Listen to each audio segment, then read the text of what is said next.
आज मैं यहाँ बहुत भारी मन से आया हूँ। कल शाम दिल्ली में हुई भयावह घटना ने सभी के मन को व्यथित कर दिया है। मैं पीड़ित परिवारों का दुख समझता हूँ। आज पूरा देश उनके साथ खड़ा है। এসআইআর ফর্ম যেদিন থেকেই বাধ্যতামূলক হলো সেদিন থেকেই যেন বাতাসে এক অদ্ভুত চাপা টান, একটা অশরীরী চাপ অনুভব করতে লাগলো বেশ কিছু মানুষ। যারা ফর্ম পূরণ করতে পারল না তাদের নাম ধীরে ধীরে তালিকার অন্ধকারে মিলিয়ে যেতে লাগলো। মনে হচ্ছিল যেন এক অদৃশ্য কলম চুপি চুপি ভোটার তালিকা থেকে নামগুলো কেটে দিচ্ছে। এরপর তারা আর ভারতের অংশই নয়। হঠাৎ এক সকালে অনেকেই টের পেল তাদের নাম আর ভোটার লিস্টে নেই, সে আর এই ভারতের অংশই নয়।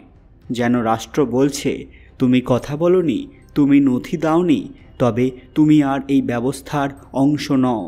সীমান্তবর্তী গ্রামগুলোতে ফিসফিস শুরু হলো, যারা ফর্ম ফিল আপ করেনি এবার কিন্তু চুপচাপ থাকতে হবে, পরিচয় প্রমাণ করতে হবে, না হলে সব সুবিধা বন্ধ হয়ে যেতে পারে। এটা বুঝতে পারছে সেই মানুষগুলো যারা এর সঙ্গে পুরোপুরি মিলে যায়। স্বাধীন দেশের নাগরিক হয়েও কেউ কেউ অনুভব করল এক অদ্ভুত হিমশীতল শীতলতা, একটা অনিশ্চয়তা, একটা অদৃশ্য চাপ, একটা নামহীন ভয়। যদিও বাস্তবে ভারত সরকার সরাসরি কোনো কঠোর ঘোষণা করেনি, কিন্তু শুধু রেজাল্টের দেরি। সাধারণ মানুষের মনে যেন একটা নাটকীয় চাপ প্রশ্ন ঘুরে ফিরে আসছে। নাম কেটে গেলে কি হবে? তিনি কি আবার নিজেকে প্রমাণ করতে পারবেন? ফর্ম না করাদের দিকে প্রশাসনের চোখ যেন আরও সতর্ক এবং আরও তীক্ষ্ণ। আর মানুষের মনে সেই অদৃশ্য উদ্বেগ, আমি কি ভুলে গেছি একটি কাগজ, নাকি হারিয়ে ফেলবো আমার অধিকার? উত্তেজনা টান টান। ভারত সরকার এই এসআইআর ফর্ম নিয়ে এতটা কড়াকড়ি করছেন, অনেকের মনেই প্রশ্ন, এত দরকার কি? এর মূল উদ্দেশ্য কিন্তু একটাই, ভোটার তালিকাকে সম্পূর্ণ নির্ভুল এবং সন্দেহমুক্ত করা। সরকারের মনে হচ্ছে দেশে বহু জায়গায় পুরনো, ভুল বা ডুপ্লিকেট ভোটার রয়েছে, বিশেষ করে সীমান্তবর্তী এলাকায়। তাই তারা চায় যে কে সত্যিই ভারতের নাগরিক আর কে শুধু তালিকায় নাম রেখে আছে, ভুল ভোট দিচ্ছে, এই পার্থক্য স্পষ্ট হোক।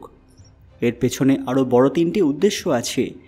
ভোটার তালিকা পরিষ্কার করা, যাতে ঘোস্ট বা ভুতুরে বা অযাচাইকৃত নাম না থাকে। নিরাপত্তা বাড়ানো, কারণ ইতিমধ্যেই আপনাদের বেশ কিছু ভিডিওতে বলেছি যে ইন্ডিয়া বাংলাদেশ সহ বেশ কিছু বর্ডারে কিভাবে বিভিন্ন মানুষ ভারতে অনুপ্রবেশ চালাচ্ছে। তাই সীমান্ত সংলগ্ন এলাকায় পরিচয় যাচাই করা তাদের কাছে অত্যন্ত গুরুত্বপূর্ণ। পাশাপাশি নির্বাচনকে অচলনীয় করা, অর্থাৎ ভুল ভোট, ভুয়ো পরিচয় বা প্রভাবিত ভোটিং ঠেকানো।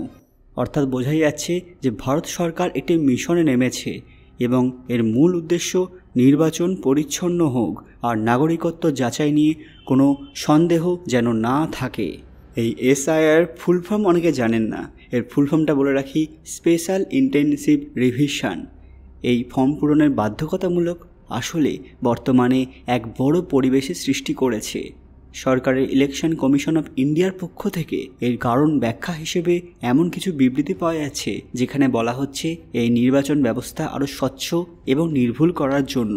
এটা কিন্তু সাধারণ মানুষকে ভয় পাওয়ানোর জন্য নয়, বরং তাদের মনে ভয় সৃষ্টি করা যারা বেআইনিভাবে এই দেশে বসবাস করছেন এবং বিভিন্ন জায়গায় বিভিন্ন রকম সমস্যার সৃষ্টি করছেন, যা আমরা ইতিমধ্যে এই বেশ কয়েকদিনে দেখতে পাচ্ছি। বন্ধুরা, আজকের ভিডিওটি ভালো লাগলে অবশ্যই লাইক করবেন এবং আপনি যদি সঠিকভাবে এসআইআর ফর্ম ফিল আপ করে থাকেন তাহলে ভয়ের কোনো কারণ নেই, আপনাদের দেশ আপনাদেরই থাকবে।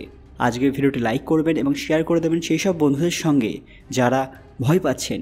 অহেতুক ভয় পাওয়ার কোনো কারণ নেই, ভয় তো তাদের পাওয়া উচিত যারা অনুপ্রবেশ চালিয়েছে। কমেন্ট বক্সে অবশ্যই হর হর মহাদেব লিখতে ভুলবেন না। আরও এরকম দরকারি আপডেট পেতে আমাদের চ্যানেলটি সাবস্ক্রাইব করে নেবেন।